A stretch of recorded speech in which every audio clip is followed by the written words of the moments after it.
Quale parte della IML può essere riaperta e quindi tornare in attività? Questa mattina ho firmato un'ordinanza di sblocco dell'ordinanza di inagibilità riguardante una grossa parte del piazzale e del capannone dove insisteva la stamperia. Da lunedì la fabbrica potrà riprendere l'attività anche all'interno di questo capannone molto importante dove c'è il cuore pulsante della fabbrica e nella parte esterna per consentire ai mezzi anche di poter lavorare.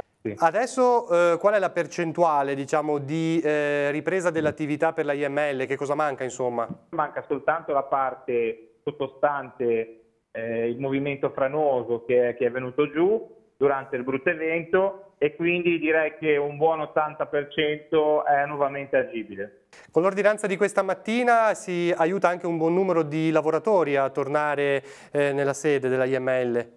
Sì, i lavoratori totali ricordo essere quasi 70 e di cui oggi 25 erano in cassa integrazione e con questo blocco dell'ordinanza consentiremo a una buona parte di questi lavoratori di tornare e al momento è previsto una cassa integrazione per meno di una decina di dipendenti.